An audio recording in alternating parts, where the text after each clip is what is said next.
Gente, hoje no nosso café da manhã a gente está recebendo aqui convidadas maravilhosas. Uma delas é muito especial também, né? A querida Bela Falcone. Ela é digital influencer, né? E conquistou aí o Instagram como aí a primeira brasileira a se dedicar ao mundo fit. Gostei desse negócio. Eu vou ser o primeiro apresentador que eu vou me dedicar ao mundo fatness, entendeu? Assim, gordo. Vamos ver se o Serginho muda de vida, né, gente?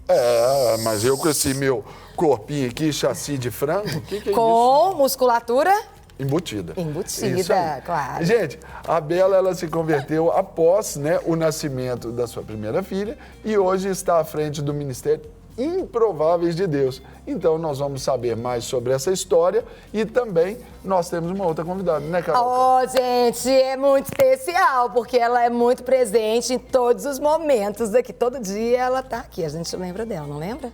Pelo menos, assim, um dedo tem. Sabe por quê? Não é porque ela amputou, não. Não, misericórdia.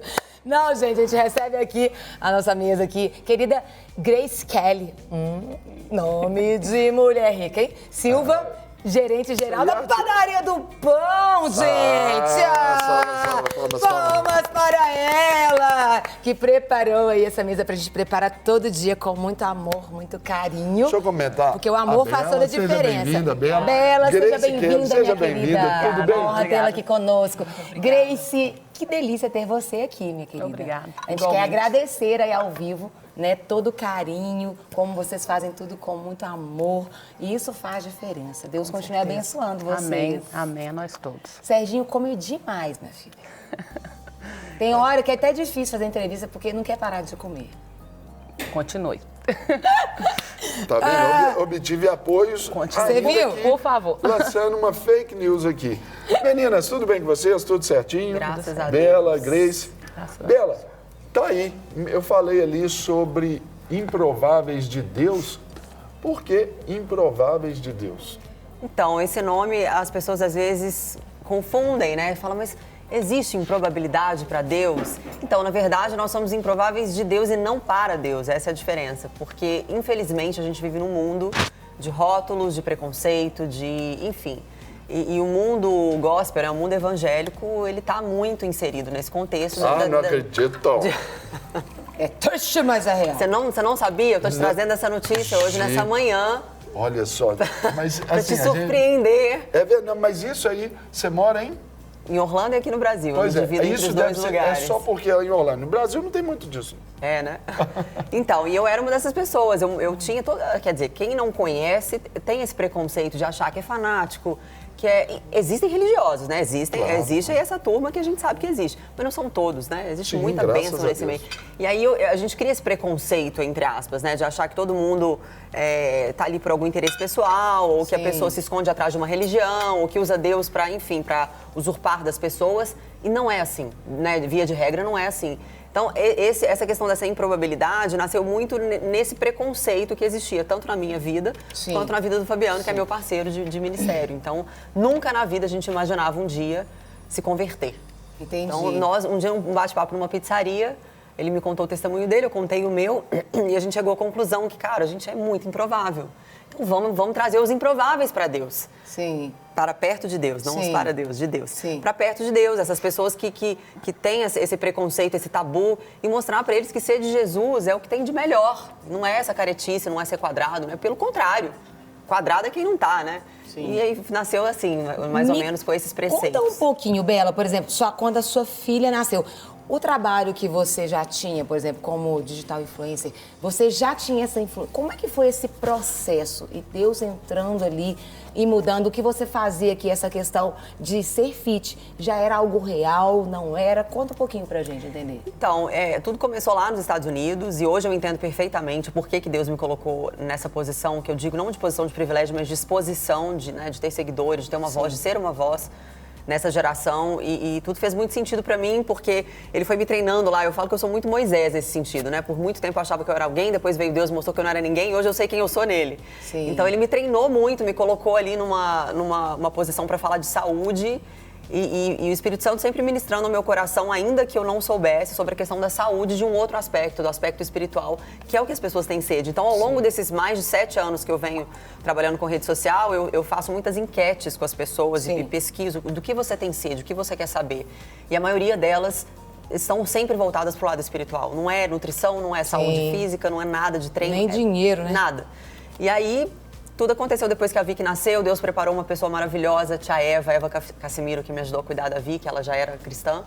E ela foi comendo pelas beiradinhas. Eu falo que ela é boa mineirinha, né? Ela foi comendo pelas beiradinhas e quando eu vi, eu já estava totalmente apaixonada por Jesus. Glória e ela a me Deus. ganhou para Jesus, assim, de uma forma tremenda, com testemunho de vida Tem dela. quantos anos isso? 3 anos e meio. 3 anos e meio. Quase, foi um pouquinho depois que a Vicky nasceu. Agora, Bela, quando você entra, por exemplo, agora falando assim, sobre essa questão ainda do ministério, assim, que a gente vive esse contexto, inserido nisso, como que é a área, o raio de ação do ministério, como que ele tem abordado as pessoas, tem alcançado as pessoas? Conta pra gente, a linha de ação. Isso que tem sido muito fantástico, porque, como eu falei anteriormente, hoje eu entendo por que Deus me permitiu viver o que eu vivo hoje, ter esse trabalho de influenciar digitalmente. Hoje em dia é engraçado que a gente fala em digital influencer. Todo mundo quer ser, todo mundo se diz, né, influenciador digital, mas aí a pergunta é, o que você influencia? Qual que é o conteúdo que você traz? Você edifica ou você, né, desconstrói? Então é muito complicado isso. Então eu tento sempre trazer o contexto espiritual, as coisas, a verdade do evangelho, né, o evangelho puro e simples, que as pessoas complicam demais, mas na verdade ele é para ser passado de forma pura e simples, dentro do meu cotidiano, no meu contexto familiar, no meu trabalho, no meu dia a dia, na minha rede social. Então o meu ministério, ele atua muito digitalmente. A gente tem, o Fabiano tem viajado o Brasil afora, Fabiano Zettel, que é meu parceiro, a gente é muito próximo, assim, em todos os sentidos. Ele é como família para mim, na verdade, né? A gente se conhece há muitos anos e ele tem uma história de vida também muito bacana. Então ele tem viajado já muito Brasil afora. Eu, devido à minha agenda, que ainda está um pouco apertada, aqui em BH eu levo uma palavra uma vez por mês na minha igreja, quando eu estou no Brasil e recebo muitos convites. E quando surgem oportunidades, eu vou. Mas eu dou muita palestra. Nas minhas palestras eu também não perco oportunidade. Eu acho que toda terra deve ser semeada. Ainda que ela não esteja fértil, a gente tem que lançar a semente, né? Se tiver ali oportunidade... Esse é o trabalho do semeador, né? Se ali tiver oportunidade, vai frutificar. Então, eu não perco oportunidades. Essa é a grande questão. Se eu estou num camarim maquiando, se eu estou na rede social falando, se eu estou num programa de TV que não seja no universo gospel... né? Eu penso o seguinte, nós somos cristãos, mas a gente está no mundo. Isso aí. A gente não precisa entrar dentro de uma bolha, a gente não deve entrar dentro de uma bolha. A gente não deve se amoldar aos padrões do mundo, se contaminar com o mundo, né?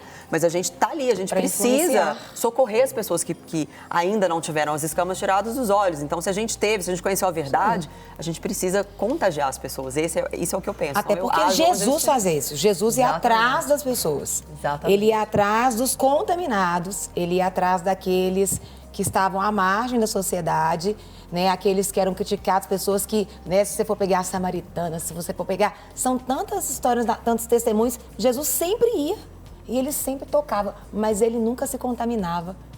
Ele contagiava. O inverso, né? Exato. Ele contagiava. E eu vejo que é um motivo de muita oração também, né? Pela sua vida, né? Nós aqui, uma TV convencional mesmo, né? A gente está orando porque Deus tem levantado. É verdade. E a gente precisa, né? E determinadas situações você tem que ter autoridade para você falar sobre aquele assunto. Que às vezes a gente não tem. Isso é muito legal porque as pessoas quando me veem assim, só rasamente, né, na rede social, falam, Bela, mas a Bela pregando a palavra, Bela, porque existe essa religiosidade, esse farisaísmo. E aí eu sempre devolvo a pergunta, mas e você? O que você tem feito para Jesus? Em vez de ficar só julgando as pessoas. E esse deve, esse não deve, esse tem cara de crente, esse não tem.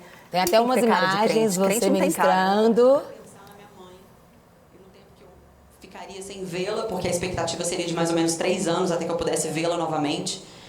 E eu me senti no fundo do poço aquele dia. Eu falei, eu não vou dar conta. E do nada, eu lembro que eu ajoelhei e comecei a chorar. Eu não me lembro se eu orei, mas eu sei que eu chorei muito naquele momento. Ali, pelo estilo, né? A igreja Bola de Neve, né? Bola de Neve, a minha igreja amada. Agora, Bela, por exemplo, dentro desse contexto aí, como você fala assim, mas a Bela pregando a palavra... quais são as maiores pressões que você vive, assim, as maiores cobranças, até por, de uma certa forma, trabalhar com a saúde, essência, mas também, de uma certa forma, beleza e tudo, a estética, mas quando você fala também dessa genética? Então, essa pressão que você mencionou existe mais do lado onde existe religiosidade, é o que eu sinto, assim, eu vejo que as pessoas que entendem realmente que a graça, quando ela alcança pessoas, ela transforma as pessoas dentro do contexto daquela própria pessoa. Eu entendo que Jesus não quer que você seja outra pessoa, Ele quer te melhorar dentro do seu contexto. Então, eu sinto muito isso, que a cada dia Deus tem me usado onde eu estou no meu trabalho da forma que eu vivo para a honra e para a glória dEle. Então, eu sempre tento reverter essa pressão, como a Carol disse, com essa autoridade que vem do Espírito Santo, que todos os dias eu peço, né, que Ele me derrame essa autoridade, né, para falar com autoridade e mostrar para as pessoas que, independente do meu trabalho, ser um trabalho que mexe com beleza, com saúde, com, enfim, nutrição, fitness, tudo que eu faço na minha vida desde que eu conheci Jesus é para a honra e para a glória dele. Então, se é para a honra e para a glória dele, obviamente que correto, né? Não estou falando de nada antiético, mas eu acredito que é válido, ele recebe e ele age, né, dentro de cada nicho. Tem uma coisa que eu tenho, né, ministrado muito, viajo muito, o Sérgio já me viu falando, por exemplo, as pessoas, elas têm essa coisa de, elas colocam um nível, isso é pecado, isso não é, isso é porque, na verdade, tem coisas que elas aceitam, tem coisas que elas não aceitam. Então, é vaidade, tá? Mas a gente é o templo do Espírito Santo. Se o seu colesterol tá alto, você tá em pecado, sabia? Porque você não tá cuidando do corpo. Se você hoje tem diabetes tipo B, você sabe que você está em pecado? Porque a B é adquirida.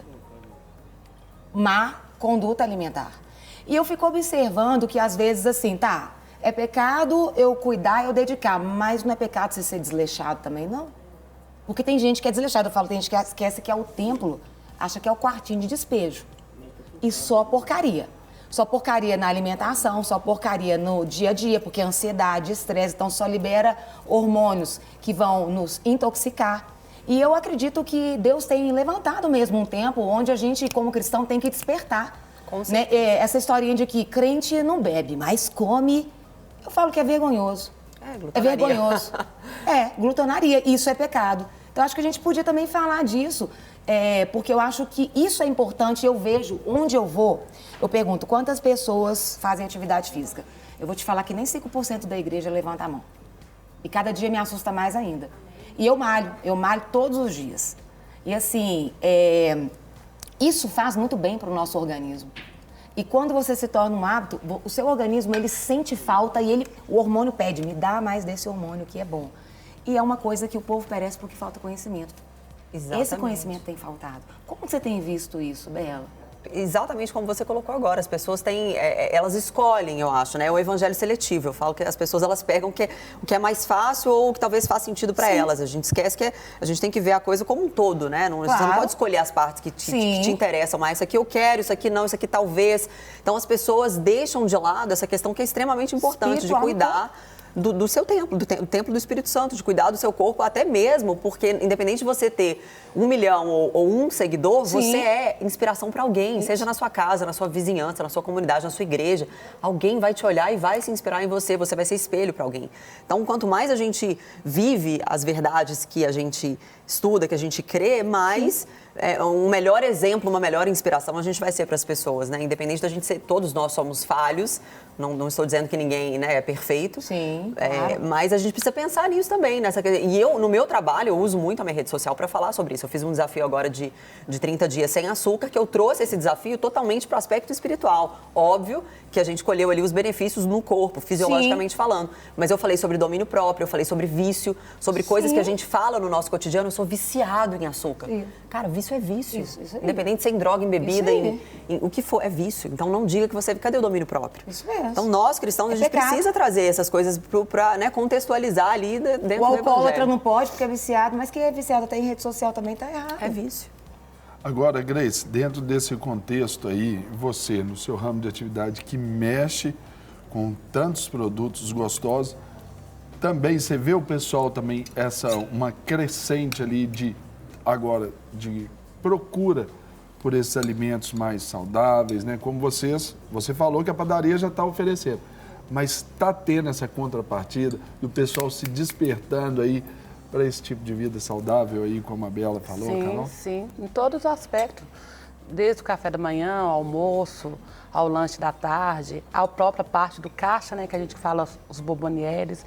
Então, assim, a gente tem linha, tem uma parte, né, que nem nós temos no estabelecimento, uma parte só para essa procura. E tem muita saída. A princípio, quando começou a colocar, não tinha tanto, hoje já tem. Tantos entendeu? por cento de cacau. É, Serginho adora, né? Exatamente, tem essa parte de Todo todos. mundo avacalhado de tudo. A gente traz os nutricionistas aqui, gente. É uma vergonha que eu passo. Até porque você Nunca tem que ter vi. para oferecer, né?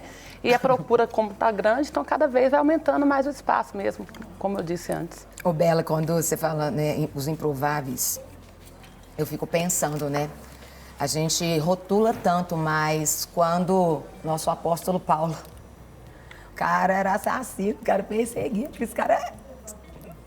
Quantas mortes, quantas histórias. A gente pegar o Paulo, era o homem, né? Quando a gente fala fariseu, o cara que conhecia a palavra. Muito. Conhecia a palavra, só que tá exposto à palavra não quer dizer que você vive a palavra, né? E ele justamente era o mais improvável. E Paulo é apaixonante, né? Você vê.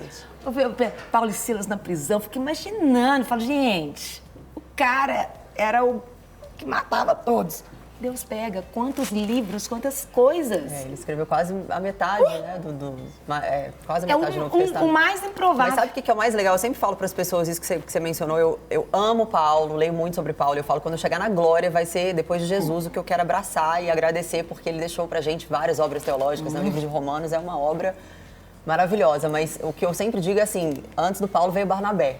Então a gente precisa valorizar os nossos Barnabés também, as pessoas que nos trazem, que investem no nosso ministério, que acreditam no nosso ministério. Eu tive pessoas que acreditaram no meu ministério, a minha igreja, que me deu oportunidade, né? Quantas vezes ninguém acreditava, né? Campo de treinamento, eu pregar a palavra, sabe assim, o meu pastor me abria esse espaço. Isso para mim foi muito valioso. Então, todo Paulo tem um Barnabé. Eu não estou me comparando a Paulo, tá, gente? Mas só para a gente contextualizar a história e é muito legal isso, a gente ter pessoas ao nosso redor que investem no nosso ministério, que acredita que a gente pode, né, transformar ali naquela geração e ser realmente carta viva para outras pessoas.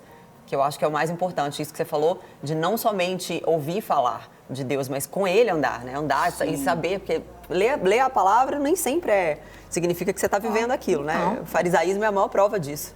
E aí a gente pensa, por exemplo, você ilustrando aí, Carol, falando sobre Paulo, a busca por essa improbabilidade toda aí está quando ele diz, olha, fiz-me de louco para com os loucos. Não quer dizer que ele tenha feito loucuras, não é verdade? Sim. E essa é a melhor forma de você criar empatia, de você dar essa condição da naturalidade que a vida com Deus nos promove, é por aí, né?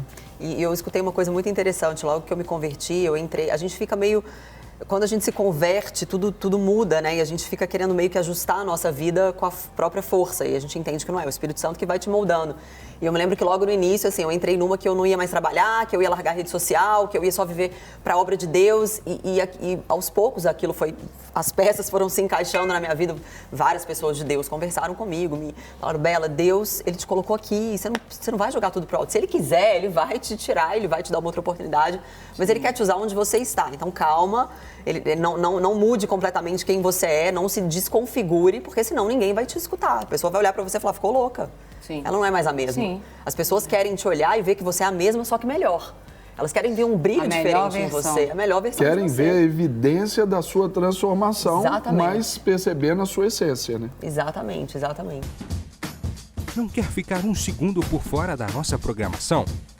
Agora você pode nos acompanhar através das plataformas digitais. Não perca tempo. Acesse, curta e siga-nos. Fique por dentro de tudo que acontece por aqui. Rede Super, inspirando você.